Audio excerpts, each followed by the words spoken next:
Chers amis, c'est avec une grande joie et une immense émotion que je vous partage mon premier ouvrage. Un livre d'autothérapie où vous découvrirez des méthodes simples, efficaces et infaillibles. C'est un complément à la version papier afin qu'il puisse être accessible à tous. Je vous souhaite une très belle lecture, réflexion, enthousiasme pour passer à l'action.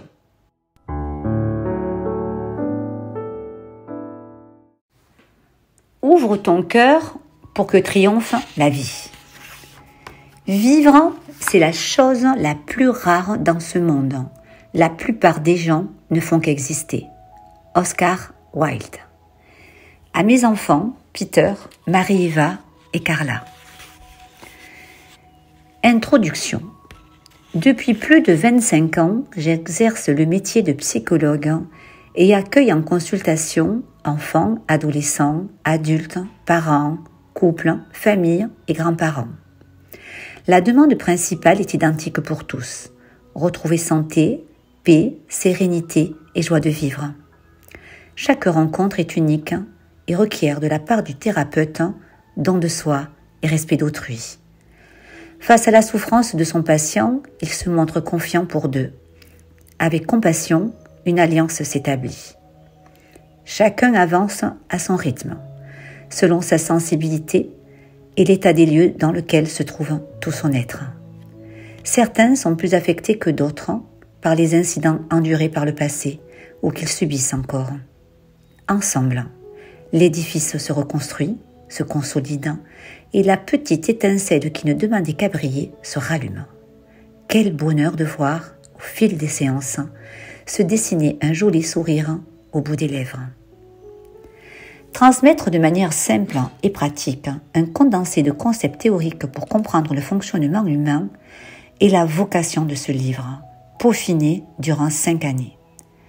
Traité de psychologie et manuel d'autothérapie, c'est un baume de réconfort, une incitation au bonheur durable qui conduit à des réflexions lucides, invite à vérifier par soi-même toute son efficacité. Chacun y trouvera sa clé pour dénouer une situation compliquée, se relever léger, optimiste et vivant. Accessible à tous, il est rédigé en 2 parties. La première examine les différentes étapes du développement psycho-affectif de l'être humain, sa faculté à augmenter la fréquence d'énergie pour ne plus sombrer, sa structure mentale, ultra sophistiquée pour vivre en bonne santé. Comprendre, c'est ne plus se laisser piéger par les émotions, ni répéter machinalement des conduites qui génèrent de la souffrance. Les réflexions élèvent le niveau de conscience et offrent la possibilité de se réinventer. La deuxième partie nous amène à agir. Des exercices et méthodes simples à utiliser sans modération procurent rapidement bien-être et guérison. Nous partirons à la rencontre de nous-mêmes afin de libérer des informations toxiques inscrites dans notre mémoire et retrouver notre essence pure, solide, joyeuse, lumineuse et extrêmement puissante. Au cours de cet itinéraire, nous découvrirons les raisons qui nous empêchent d'embrasser audacieusement la vie. Nous voyagerons au centre du cerveau humain qui dispose d'une multitude de composants naturels chargés de nous rendre heureux. Extrêmement élaborés, ils fabriquent des molécules, des neurotransmetteurs et des hormones afin de nous maintenir en parfait équilibre. Il suffit de les stimuler et de les activer à profusion par un entraînement régulier. Merveilleusement plastique, en connexion étroite avec le corps, le mental se sculpte, se redéfinit et se renouvelle à chaque secousse qu'il expérimente. À la moindre émotion, il réagit instantanément. Lorsque la maladie physique ou psychologique se déclenche, elle exprime bien souvent une situation que l'on refuse de voir. Dans un effort amoureux à l'égard de soi-même, les mécanismes d'autoréparation se réveillent. Choisissons ce qui nous correspond et examinons les croyances gravées dans la mémoire. Rafraîchissons le disque dur. Vérifions les informations ou idées reçues de l'homme moderne, pseudo-vérités que véhiculent les médias. elle s'avère plus perturbante et dangereuse qu'utile ou bien fondée. L'homme heureux doit développer une ambitieuse activité professionnelle où il gagne beaucoup d'argent, avoir un partenaire formidable, de beaux enfants, une belle maison, une voiture qui éblouit et un chien. Mais ce n'est pas tout. Il est hyperactif, dynamique, maîtrise, planifie, réussit ce qu'il entreprend, a des amis, fait aussi du sport et sourit. Nous pouvons tomber dans le piège de tous ces fantasmes qui font croire que le bonheur en dépend. Tout doit afficher la félicité et la réussite sur les photos publiées sans tarder sur les réseaux sociaux. Chacun se laisse façonner selon des clichés et s'agite, inquiet de ne pas pouvoir y correspondre. Tous ces modèles nous privent du libre arbitre. Cessons d'avancer comme des automates, des moutons égarés qui reproduisent sans réflexion des conduites nocives. À ce rythme-là, la machine ne peut que planter, brutalement, tôt ou tard. Le burn-out en est un exemple désarmant. La recette du bonheur se trouve dans notre cœur. Nous croyons à tort que l'environnement extérieur peut dissiper un malaise, apaiser une crise, alors que les émotions surgissent de l'intérieur. La peur ancrée dans le mental est notre pire ennemi. Inscrite dans les gènes depuis des millénaires, c'est un cadeau pour la survie. Mais elle peut devenir un véritable poison pour notre qualité de vie. Chaque individu porte dans ses cellules l'histoire de l'humanité, transmise par ses ancêtres, avec leur singularité. Conditionnée par des caractéristiques biologiques et un patrimoine génétique, la perception se modifie en permanence. En fonction de l'environnement, elle peut s'altérer sérieusement au point d'exercer une vigilance et d'imposer la croyance que la vie est dangereuse, injuste, dure, composée d'efforts et de luttes. Nous sommes en capacité d'améliorer si besoin cet héritage, ainsi que notre personnalité anxieuse, pessimiste, timide ou hypersensible. Rien n'est figé, tout se transforme. Dans le cas contraire, nous n'aurions pas évolué. Le mental a pour fonction d'assurer une stabilité. À cette fin, tout au long de la journée, la mémoire enregistre tout. Elle classe, évalue et conserve en particulier les épreuves traumatiques dans le but de désamorcer rapidement celles qui pourraient se présenter par la suite. Les informations stockées influencent toutes nos actions. La pensée obéit à des concepts, des idées et des croyances bien enracinées. Des inquiétudes, du stress, des angoisses accumulées envahissent notre espace. Pour les maîtriser, nous essayons de tout contrôler. Le temps chronologique ne pose aucun problème. Seul le temps psychologique que nous nous imposons affecte notre équilibre. Les il faut, les yaka et les tu dois que nous sommes seuls à définir sont des contraintes pour déjouer un inconfort. L'ego, impatient, se croit immortel et découpe la journée, les mois, les années selon ses caprices. Il oppresse. La notion hier, aujourd'hui, demain détruit tous nos instants. C'est alors que nous recherchons de manière obsessionnelle des satisfactions. Ces plaisirs finissent par frustrer car nous voulons qu'ils résistent au temps. Certains vont devenir addicts au travail, à l'alcool, la drogue, les jeux, l'accumulation d'argent ou le sexe, seul réconfort pour éviter de se confronter aux vieux démons inscrits dans leur mémoire. Alors nous projetons un lendemain meilleur avec des « cet été je ferai une pause », dans 10 ans tout sera réglé, je pourrai enfin vivre, ou dès l'année prochaine ce sera possible. Toutes ces inepties rendent malade. Absorbé par des préoccupations jugées capitales, le présent si fugace et gâché. Exemple. Il est regrettable de partager un repas avec nos enfants ou nos amis sans pouvoir décrocher de nos pensées tenaces. Ces moments délicieux constituent pourtant le socle de notre épanouissement et il convient de les déguster pleinement. Essayons de nous souvenir des moments de joie, de plénitude dans notre existence. Ils étaient divins, intenses et uniques car nous les vivions totalement conscients. L'état amoureux produit ce même effet. les sublimes souvenirs enregistrés en mémoire sont ceux où l'on était complètement présent, impliqué dans l'aventure. Nous souffrons parce que nous ne savons pas qui nous sommes, ni comment nous fonctionnons. Nous abordons la vie avec un lourd bouclier psychologique. Sur le long terme, l'énergie s'épuise et les émotions déraillent. Nous perdons la spontanéité, celle que l'on observe chez le jeune enfant, la naïveté, la gentillesse, la générosité, la gratitude, la compassion et la confiance en la vie.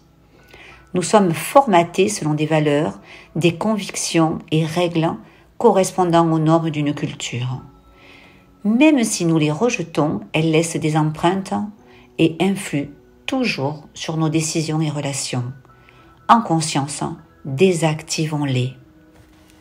Le poids de l'éducation est un facteur déterminant dans notre développement. Certaines méthodes, alarmantes pour notre bien-être, se perpétuent de génération en génération. Cessez de les reproduire est de notre responsabilité. De nos jours, un grand nombre d'adolescents sont affectés par la phobie scolaire et plus tard la phobie sociale. La perception déformée de leur quotidien nourrit des craintes. Ils ont peur de l'échec, de décevoir les parents et se privent de goûter la vie, de réaliser de fabuleuses découvertes, si riches en enseignements, quelle qu'en soit l'issue d'ailleurs.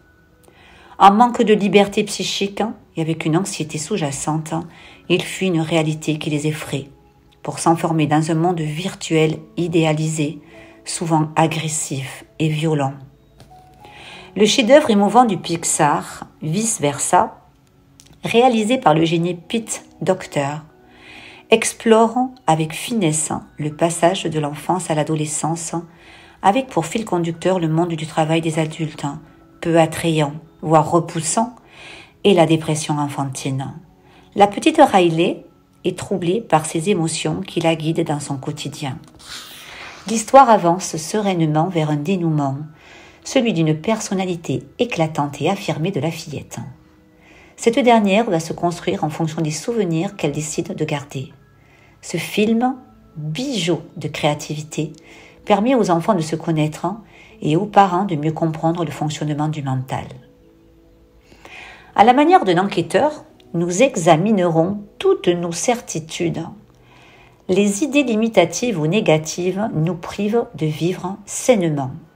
Je n'y arriverai jamais, je suis trop nul, la vie m'a laissé tomber, je n'ai jamais eu de chance, c'est trop dur, je ne comprends rien, c'est à cause d'eux.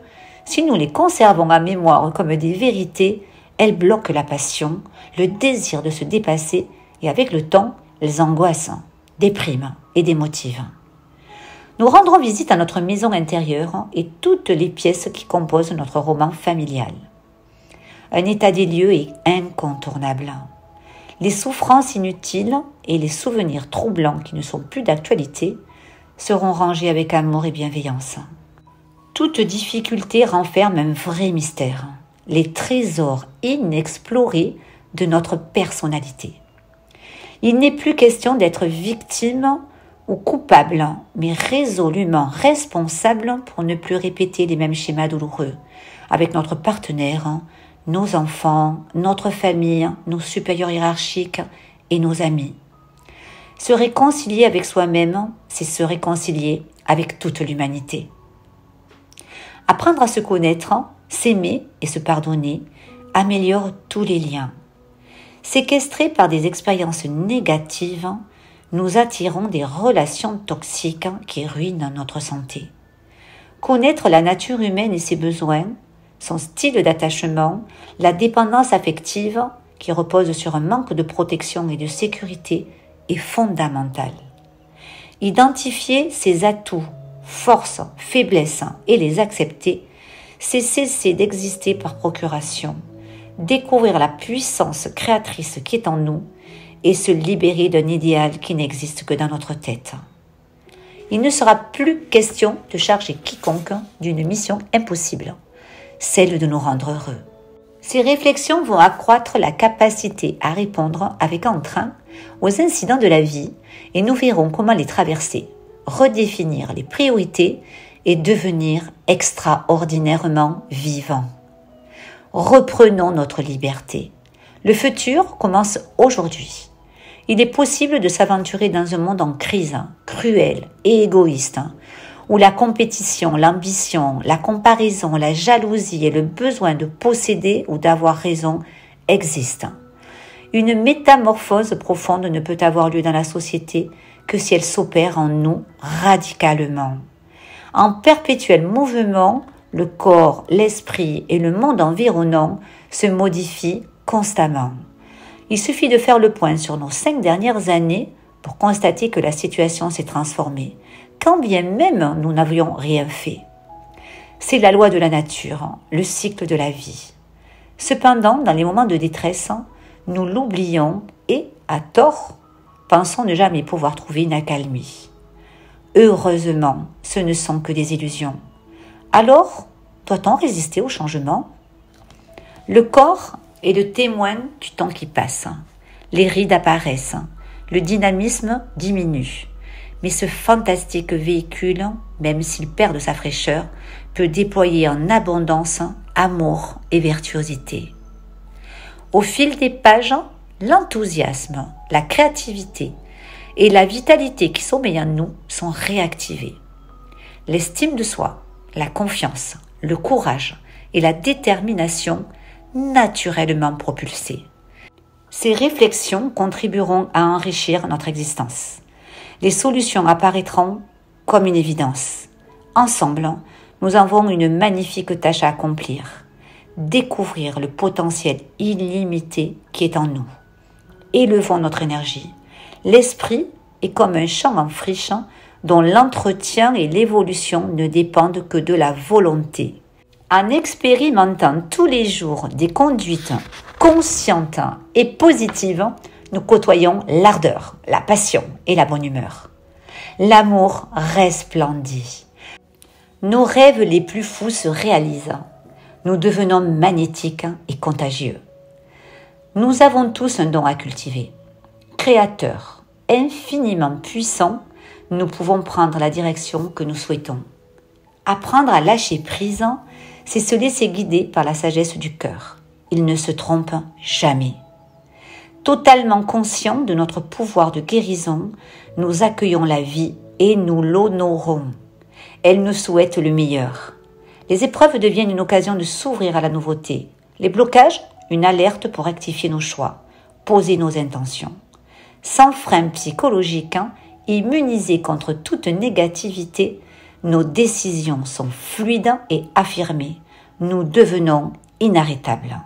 Ouvrons notre cœur pour que triomphe la vie. Première partie. Les acteurs de notre épanouissement. Le bonheur est souvent la seule chose qu'on puisse donner sans l'avoir, et c'est en le donnant qu'on l'acquiert. Voltaire. Chapitre 1. Parfaitement conçu pour vivre heureux. Grand 1.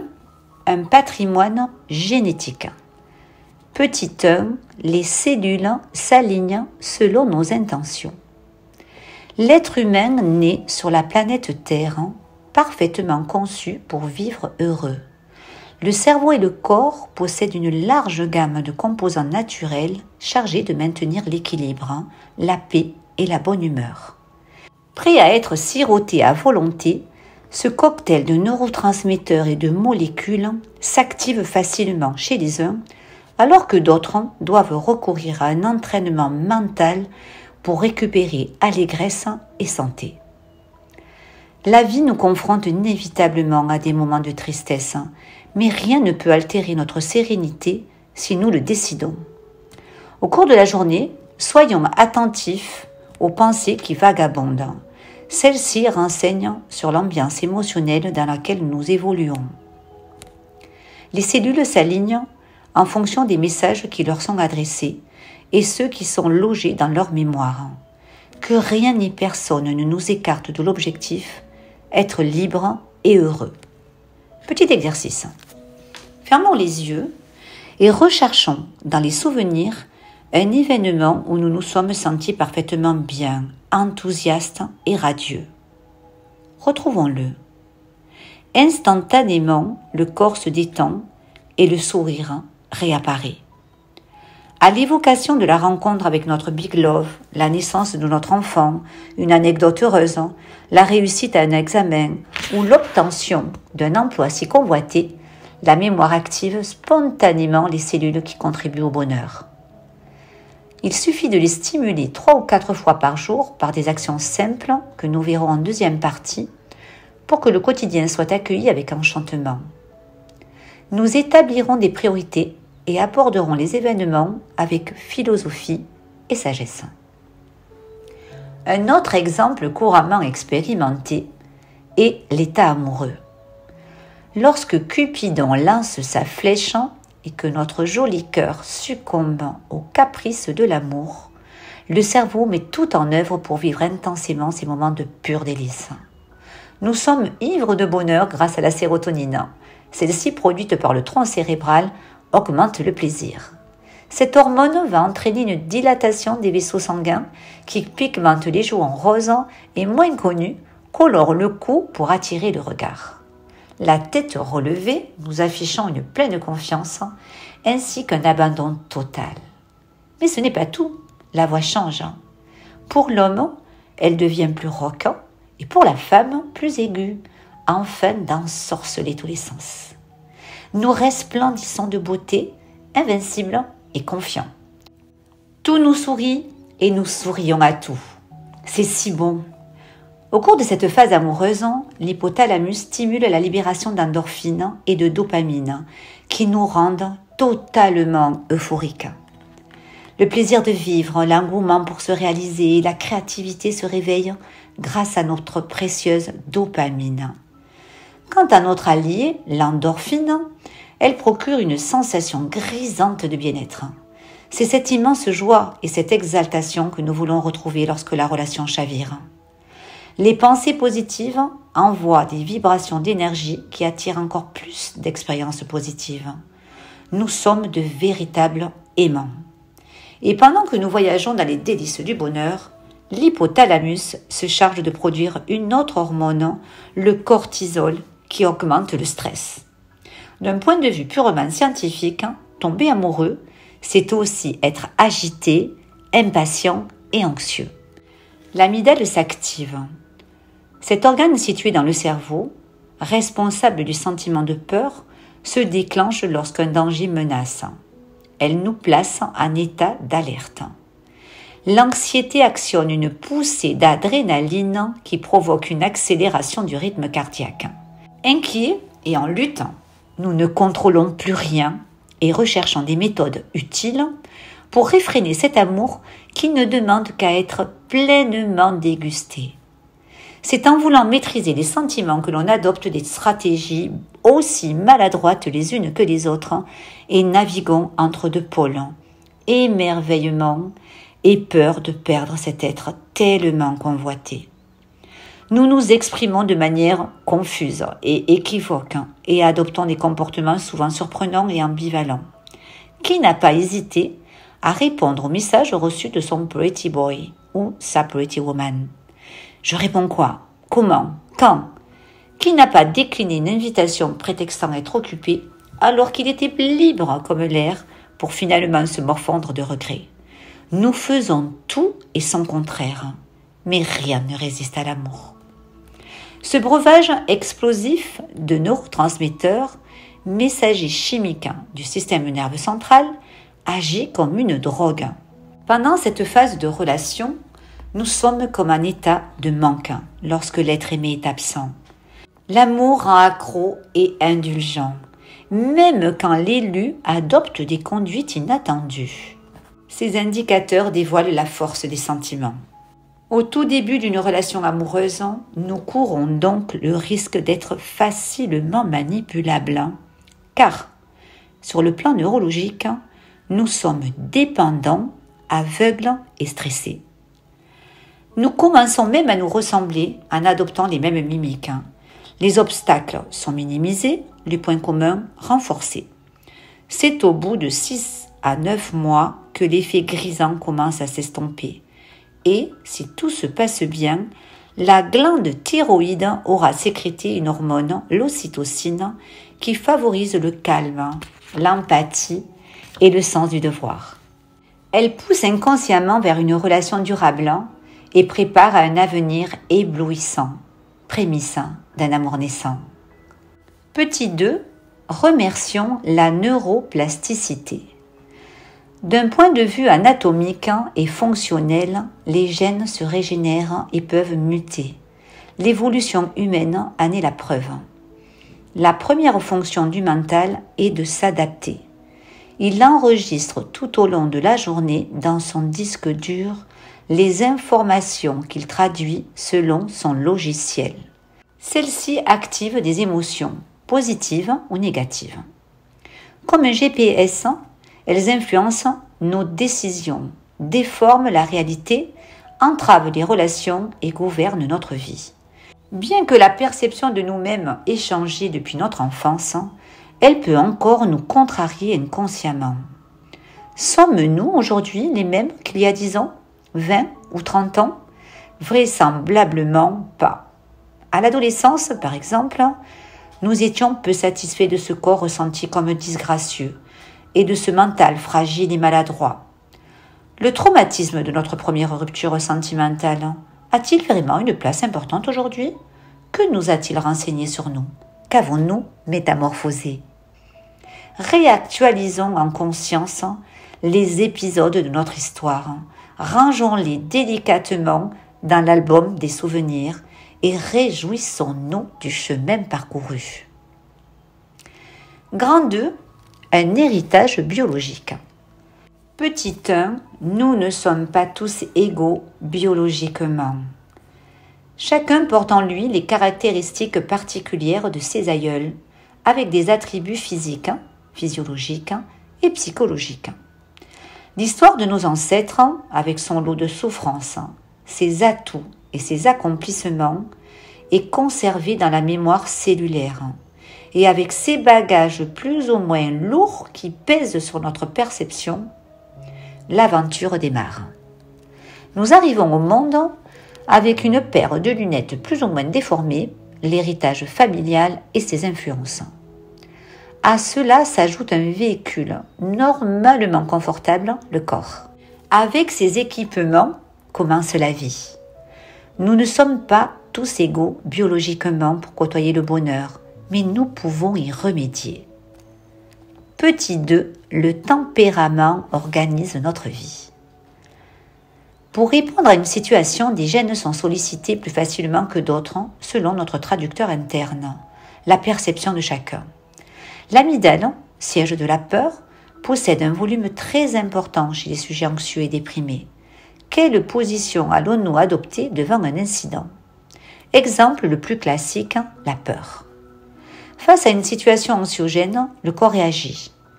La température s'élève, le rythme cardiaque change, la pression sanguine se modifie, la respiration s'accélère, les muscles se tendent et les mêmes moites se mettent à trembler.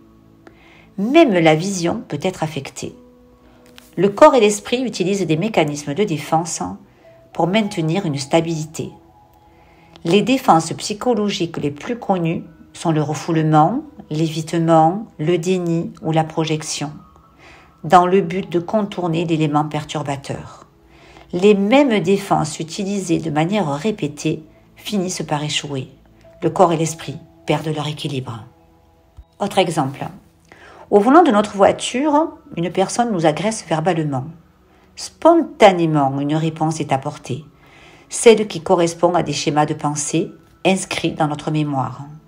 Pour les uns, cet épisode n'a aucune incidence. Il est aussitôt oublié et n'induit aucune perturbation. Mais pour d'autres, le même scénario anime des émotions vives et négatives, un sentiment de dévalorisation, une angoisse. Déstabilisé et confus, une interprétation erronée émerge. Il m'a manqué de respect. Pour qui se prend-il? Il m'a pris pour un imbécile. La scène est revue en boucle afin de lui apporter un sens. L'agression verbale réactive des souvenirs.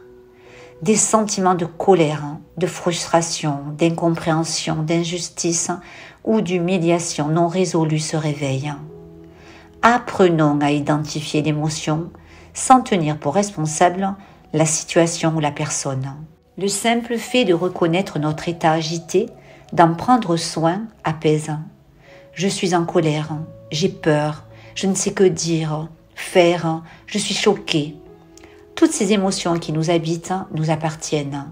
L'incident a juste déclenché un état émotionnel latent. Aussi, il est important de déculpabiliser tout parent face à son enfant difficile, car celui-ci a également son tempérament et un héritage génétique. Toutes décisions prises ont un impact sur sa vie. Aidons-le à explorer ses merveilleux côtés sans stigmatiser ou se fixer sur ceux qui rappellent un aïeul ronchon ou un parent terrible. Si tel est le cas, les remarques, souvent blessantes et inutiles, sont à éviter. Stimulons ses talents, découvrons ses atouts, car rien n'est figé et ceci est une merveilleuse nouvelle. Grand 3. Corps et esprit, une totale symbiose. Petit 1. La maladie, une défense contre les agressions. Le corps et l'esprit forment un univers en soi. Ils ont pour fonction principale de préserver un équilibre et de se régénérer.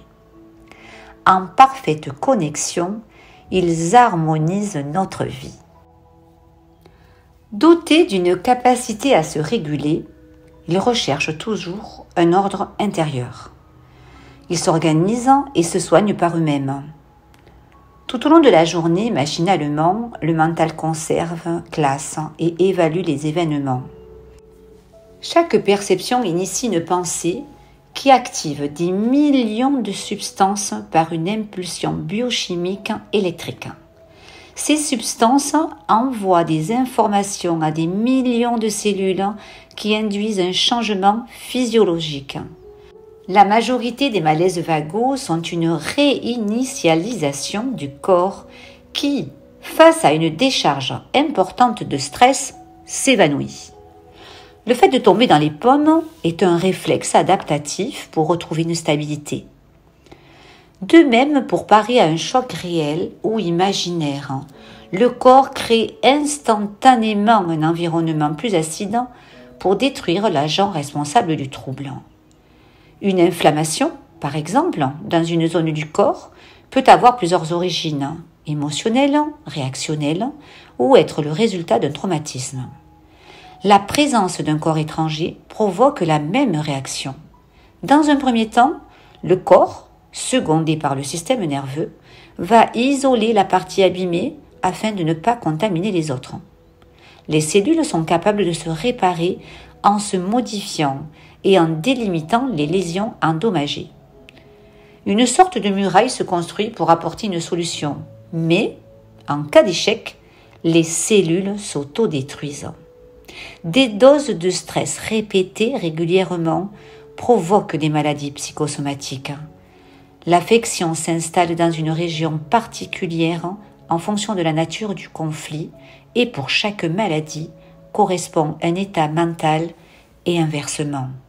La maladie étouffe une souffrance. Le corps parle, écoutons-le vraiment. Par exemple, nous savons aujourd'hui, grâce au décodage biologique, que la partie haute de l'estomac est en relation avec le père. Une hernie hiatale exprime un blocage dans l'expression des sentiments.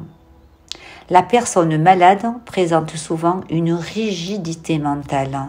Elle réprime ses émotions et cherche à les contrôler. Colère et rancœur retenues fragilisent le foie. La difficulté à prendre sa place peut occasionner des infections urinaires à répétition. Les problèmes de genoux traduisent un refus de céder, de plier, d'obéir ou de se soumettre. Les douleurs d'épaule, sensation de porter sur soi des situations comme un fardeau, reflètent des conflits avec l'autorité. Les angines fréquentes correspondent à un non-dit que nous avons ravalé. Les douleurs lombaires révèlent la peur de l'avenir, du changement et de manquer d'argent. Les maux de tête ou les migraines indiquent des idées ou sentiments qui dérangent ou contraignent. Ces pensées indésirables que nous ruminons sans résolution produisent des tensions. L'énergie déployée a pour fonction d'apaiser la quantité de stress que subissent les cellules, d'où une courante fatigue ressentie. Nous rendons le système immunitaire déficient lorsque nous pensons qu'une petite dose de stress est toujours bonne à prendre. Les processus de réparation ne parviennent plus à fonctionner correctement, et il en est de même pour notre état mental. Les conditions de vie de plus en plus agressives saturent nos cellules, qui ne peuvent plus s'auto-régénérer. Elles s'usent, vieillissent, et le sommeil s'en ressent. Stockées dans la mémoire, les pensées négatives sont toxiques. La peur, la tristesse, la colère, le remords, la jalousie, l'anxiété, la honte fragilisent le corps. Petit 2. Entre confort et inconfort, la vie. Les habitudes, la routine, un planning bien rodé et établi étouffent notre source de créativité. Nous entrons à notre insu dans une ambiance lourde et négative, la zone de confort. Le bonheur se manifeste lorsque, conscients et sereins, nous orchestrons notre vie entre un confort nécessaire à notre équilibre et un inconfort indispensable à notre évolution pour s'ouvrir à la nouveauté. Trop de sécurité bloque l'ingéniosité et la vitalité. Chaque fois que nous décidons d'agir devant une situation pénible, nous découvrons le potentiel illimité qui est en nous. Nous sommes bien plus puissants que nous le pensons. Les épreuves forcent à réaliser des actions insoupçonnées. Nos facultés de transformation s'activent. Un exemple, la perte d'un emploi. En fonction de la personnalité et des expériences capitalisées, cette situation peut être vécue comme un échec personnel et professionnel. Il se produit un effondrement psychologique avec un manque de confiance et souvent une dépression. Le soutien social et familial participe à la guérison. Pour d'autres, cette circonstance est saluée positivement. Elle apporte une bouffée d'oxygène. C'est une opportunité offerte pour analyser ce qui n'a pas fonctionné, se réaliser dans de nouveaux projets, une chance. Lorsque nous décidons de renoncer à la souffrance, il se crée un espace dans lequel une métamorphose bénéfique a lieu. Imaginons une pièce remplie de biens mobiliers ou d'objets qui ne nous inspirent plus. L'énergie qui y circule ne correspond pas à notre fréquence. Se séparer de ces objets devenus étouffants provoque instantanément un soulagement. Repérons les pensées réflexes négatives du type « Je ne vais pas y arriver, c'est trop dur, lui ou elle est responsable de ce remue-ménage dans ma tête » et modifions-les aussitôt en « Cette situation qui me fait souffrir ne me convient plus. Tout est possible. J'accepte de la lâcher et je me fais confiance. Que veut me dire cet obstacle? Pourquoi cette résistance? Merci, car je vais prendre soin de ma personne que j'avais oubliée ou sacrifiée. Dois-je réagir? En ai-je les moyens? Au plus vite, apportons une solution afin de ne pas inscrire cet événement en mémoire comme un souvenir déprimant. Si cela est difficile, ne nous alarmons pas. L'urgence est de repérer en conscience l'agitation mentale et de la calmer. Ouvert au changement, un dénouement positif surgira de lui-même. Une douleur morale fonctionne comme une douleur physique. Si ma jambe est fracturée, je reste au repos.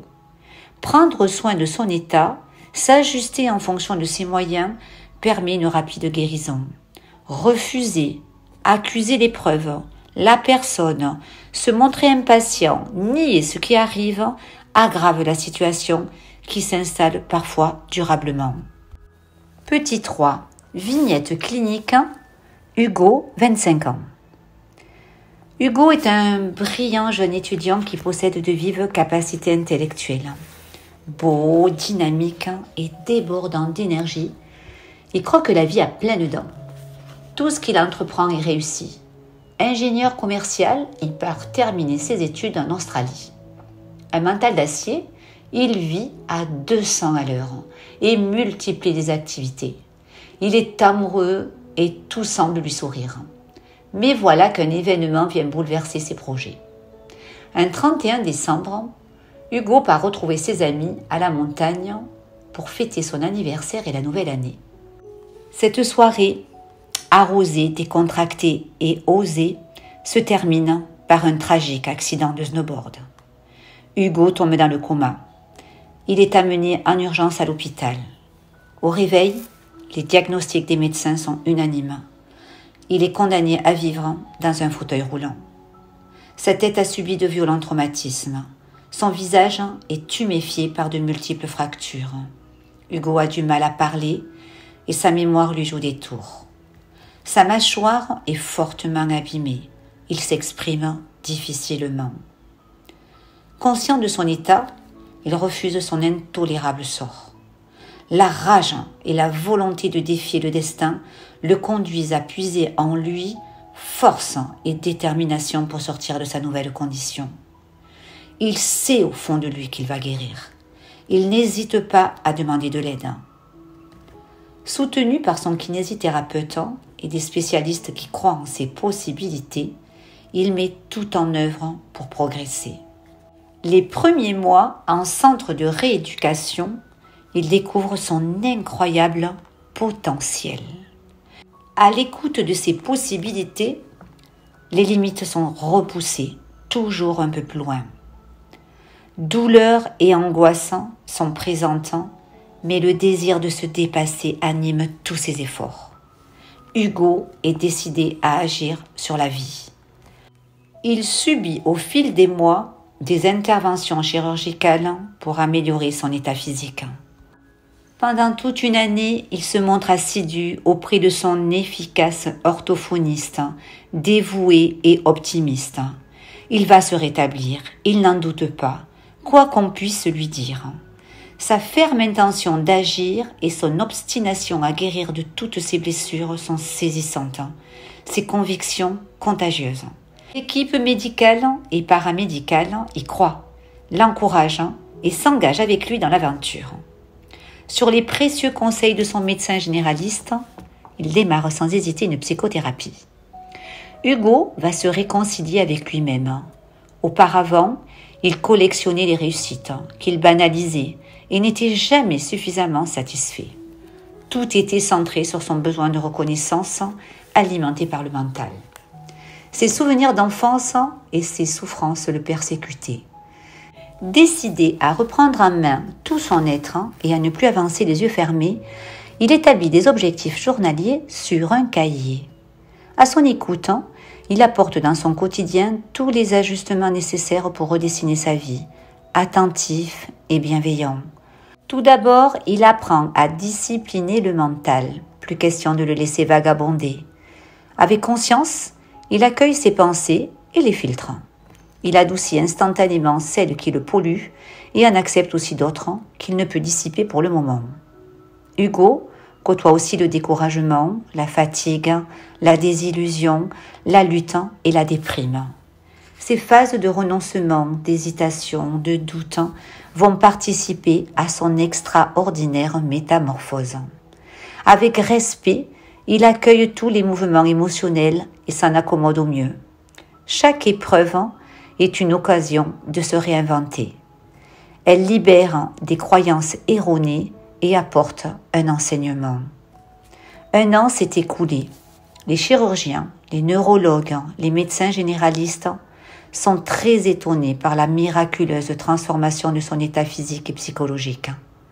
Hugo a retrouvé ses facultés intellectuelles, sa mémoire est de retour, son sourire affiche confiance et joie de vivre. Sur pied, il a écrit un nouveau chapitre de sa vie. Cette expérience lui a procuré une meilleure écoute et connaissance de lui-même. Il a déployé une inestimable force et cultive la paix intérieure. Il est devenu son meilleur ami, a adopté la gratitude-attitude. C'est un homme libre et heureux qui a développé les qualités de cœur à l'égard de lui-même et des autres. Aussi, ne baissons jamais les bras, car nous découvrirons en nous des richesses et ressources inestimables. Nous gâchons si souvent la vie, tellement fragile, en collectionnant tête baissée des réussites matérielles et financières, en cherchant à en avoir plus, toujours et encore, afin d'être aimé et apprécié. Programmés pour réussir et s'accorder avec les critères sociaux ou familiaux, nous évitons de nous confronter à notre état intérieur, inquiet et insatisfait. Une épreuve, un accident, une maladie, un décès vont nous reconnecter à la vie, heureusement. Nous comprenons alors que tout ce cumul de savoir, de titres, de diplômes, de possessions ne sont pas une finalité en soi. Ces récompenses n'apportent aucun bonheur durable.